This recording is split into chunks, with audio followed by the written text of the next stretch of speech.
নমস্কার শ্রোতা ভক্তরা, আজ আমরা জানবো এত্রিয় উপনিষদ পার্ট 2। শ্রোতা ভক্তরা খুব মন দিয়ে শুনবেন, খুবই দুর্লভ তথ্য যা আজ আমাদের অনেকেরই জানা নাই। তো শ্রোতা ভক্তরা, স্বয়ং পরম পুরুষ পরমাত্মা এই হিরণ্যগর্ভ পুরুষকে লক্ষ্য করে সংকল্পরূপ তপ করলেন। আর ওই তপের প্রভাবে হিরণ্যগর্ভ পুরুষের শরীর হতে একটি ডিম্বাকৃতির দেহ সৃষ্টি হলো। আর তারপরে ওই ডিম্বাকৃতি দেহ ফেটে একটি ছিদ্র প্রকাশিত হলো, যা ছিল সেই ডিম্বাকৃতির মুখাকৃতি। তো ভক্তরা, এখানে কোনো মানুষরূপী কোনো দেব বা ব্রহ্মার সৃষ্টি হয়নি।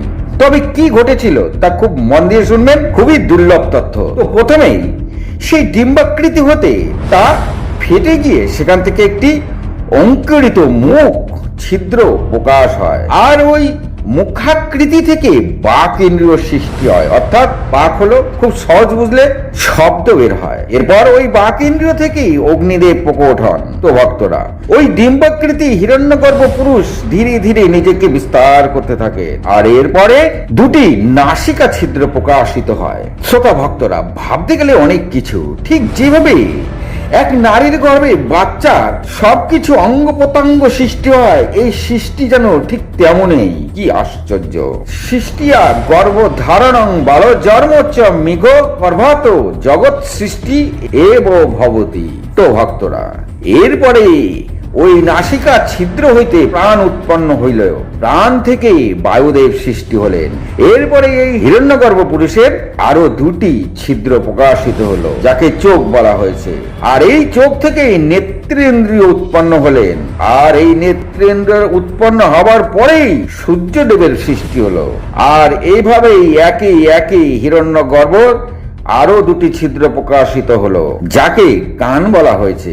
আর এই কান থেকেই শ্রবণ ইন্দ্রিয় উৎপন্ন হলেন। শ্রোতা ভক্তরা, এখানে আমরা কিন্তু খুব ভালো একটি তথ্য পেলাম, অর্থাৎ নেত্রেন্দ্রিয় থেকে সূর্যদেবের সৃষ্টি। আপনি মিলিয়ে দেখুন, আপনার চোখের মধ্যে যে মণি আছে, এই মণি দ্বারাই আমরা সমস্ত কিছু দেখতে পাই। সৃষ্টির সেই কথা অনুসারে এই মণি হলো সূর্যদেব। আর এই শ্রবণ ইন্দ্রিয় দ্বারা দিশার সৃষ্টি হয়েছে, অর্থাৎ শ্রবণ ইন্দ্রিয়র দেবতা হলো দিশা।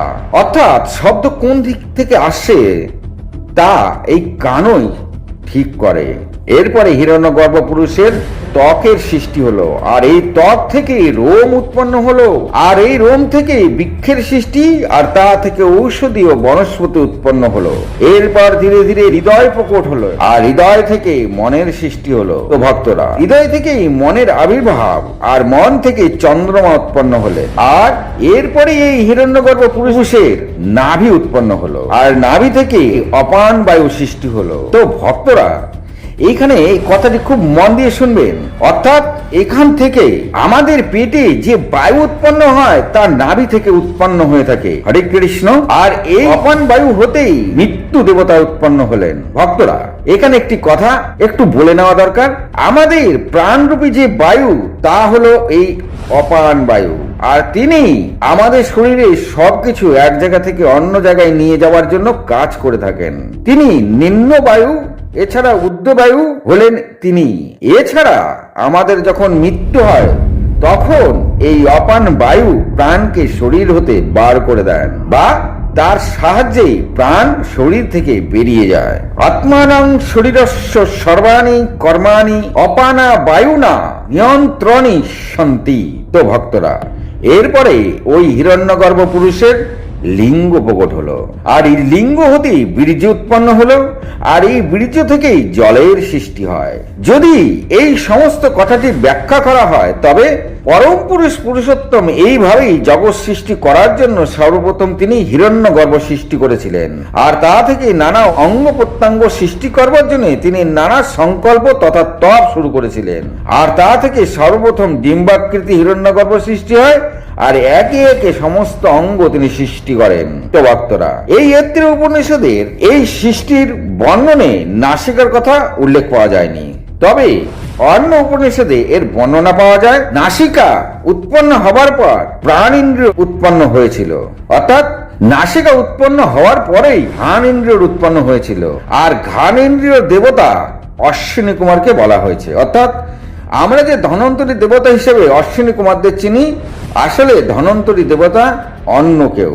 এই অত্রি উপনিষদে বলা হয়েছে ঘ্রাণ ইন্দ্রিয় দেবতা হলেন অশ্বিনী কুমার। তো ভক্তরা, আবার অন্যদিকে আমরা যে স্বাদ অনুভব করি তারও বর্ণনা কিন্তু এই অত্রি উপনিষদে পাওয়া যায়নি। তবে অন্য উপনিষদ অনুযায়ী বাক ইন্দ্রিয় থেকে রসেন্দ্রিয় উৎপন্ন হয়েছিল, কিন্তু এই রসেন্দ্রিয় দেবতার কথা জানা যায়নি। ভক্তরা, এখানে আরেকটি কথা খুব মন দিয়ে শুনলে বোঝা যায় যে মনের থেকে যে চন্দ্রমা সৃষ্টি হয়েছিল, এই চন্দ্রমা আসলে ছিল মনের অধিষ্ঠাতা দেবতা, মনেরই দেবতা। অর্থাৎ আমাদের সকলের মনকে এই চন্দ্রমায় পরিচালিত করে থাকেন। এছাড়া নাভির পর গোতা ইন্দ্রিয়ের উৎপন্ন হয়েছিল, যা অত্রি উপনিষদে আমরা গোতা ইন্দ্রিয়ের কথা জানতে পারি নাই।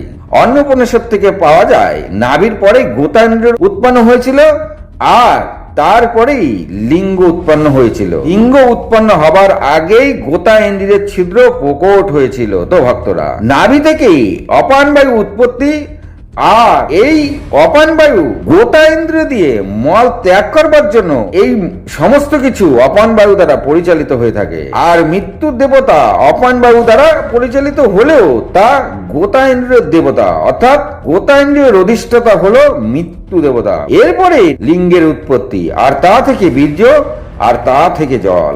কিন্তু এই লিঙ্গের ইন্দ্রিয় হলো উপস্থ ইন্দ্রিয়, আর এই উপস্থ ইন্দ্রিয় প্রজাপতির সৃষ্টি করেছিলেন। শ্রোতা ভক্তরা, এখানে আমি আমার একটি নিজস্ব কথা বলছি, যে এই যে উপস্থ ইন্দ্রিয় কথা বলা হয়েছে তাতে বোঝা যায় আমাদের বীর্যের মধ্যে যে শুক্রাণু রয়েছে এইটাই হলো সেই উপস্থ ইন্দ্রিয়, আর এই শুক্রাণুর ভেতরেই রয়েছে প্রজাপতি, অর্থাৎ একটি সৃষ্টির তথ্য।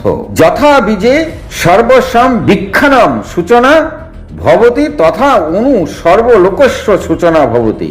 তো ভক্তরা, খুব মন দিয়ে শুনবেন। আমরা অনেকেই এই বিশ্বব্রহ্মাণ্ড সৃষ্টির কথা কিন্তু জানি, বা অনেক জ্ঞানীগুণী ব্যক্তিরা এই সৃষ্টির কথা বলেও থাকেন। তবে আমাদের অনেকের মনে হয়ে থাকে ব্রহ্মা বুঝি একটি মানুষ রূপী পুরুষ, আর তিনি অঙ্গ প্রত্যঙ্গ দিয়ে নানা কিছু সৃষ্টি করে চলেছেন। কিন্তু তাই নয়, আমাদের এমন ভাবে দেখানো হয়, আর এতে আমাদের মনে বদ্ধমূল একটি ধারণা জন্ম হয় যে সত্যি বুঝি ব্রহ্মা এমন ভাবে সৃষ্টি করেন, আর মা লক্ষ্মী বুঝি সারাদিন ভগবানের পায়েই টেপেন, আর ভগবান বুঝি খালি সারাক্ষণ শুয়েই থাকেন। আর এরকম ভাবনা থেকেই তর্কের সৃষ্টি হয়ে থাকে। কিন্তু বাস্তবে আসলেও তাই নয়। ব্রহ্মা হা করে জন্ম দিচ্ছেন এমন কিন্তু কখনোই নয়। ব্রহ্মা কোনো মানুষরূপী পুরুষই নয়। এরকম ভাবে ব্রহ্মা বিষ্ণু মহেশ্বরকে কল্পনা করা হয়েছে যাতে আমরা তাদের কথা খুব ভালো করে শাস্ত্রের মধ্যে যে কথা রয়েছে সেই কথাগুলি ভালো মতন বুঝতে পারি। আসলে ব্রহ্মা হলো এক অদৃশ্য পুরুষ বা কণা, আর পুরো অংশটাকে হিরণ্যগর্ভ বলা হয়েছে, আর তার নানা অংশ থেকে নানা দেবতা ঋষি জন্ম নিয়েছেন। আর এই মনি ঋষিরা জগৎ নির্মাণে আমাদেরকে জন্ম দিয়েছেন। তাই আমাদের সকলের মধ্যে ব্রহ্মতত্ত্ব রয়ে গেছে। আজও সবার মধ্যে এই ব্রহ্মতত্ত্ব বর্তমান, আর এইভাবেই তাকেই দেখার ও জানার জন্য আমাদেরকে নানা শাস্ত্রে নানা প্রকার তপ করার কথা বলা হয়েছে। আর তাহলে বোঝা গেল হিরণ্যগর্ভ পুরুষ আসলে একটি ডিম্বাকৃতি বিশিষ্ট হিরণ্যগর্ভ, আর তারই নানা অংশকে চোখ, নাক, মুখ, হাত, পা বলা হয়েছে। শ্রোতা ভক্তরা, এবার তাহলে আপনারা বুঝতে পারলেন আসলে ব্রহ্মা কোনো আমাদের মতন পুরুষই নয়, যেভাবে অন্যান্য জায়গায় দেখানো হয় বা যেভাবে আমাদের আর ছবিতে দেখি, আসলেও সেরকম নয়। ব্রহ্মা তার হাত পা মুখ থেকে জন্ম দিচ্ছেন, আর মা লক্ষ্মী সারাক্ষণ নারায়ণের পায়ে টিপছেন, নারায়ণ সারাক্ষণ শুয়েই আছেন, এমন কিন্তু কখনোই নয়। ভগবান তার সৃষ্টির সংকল্প করার পরে তিনি তপের মাধ্যমে এক হিরণ্যগর্ভ সৃষ্টি করেছিলেন, যাকেই ব্রহ্ম পুরুষ বলা হয়েছে। আর এই ডিম্বাকৃতির থেকেই নানা জায়গা থেকে সবাই দেবতা মুনি ঋষিরা জন্ম নিয়েছেন, আর এটাকেই ব্রহ্মার হাত পা চোখ নাক মুখ বলা হয়েছে।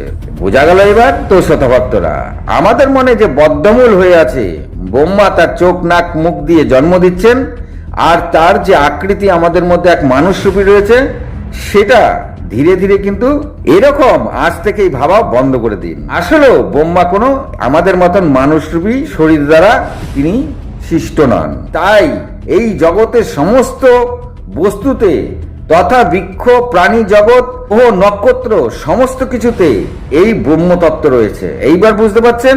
আজ এই পর্যন্তই। যদি ভালো লাগে একটি লাইক, একটি সাবস্ক্রাইব করে দেবেন। ভালো থাকুন, সুস্থ থাকুন, নমস্কার।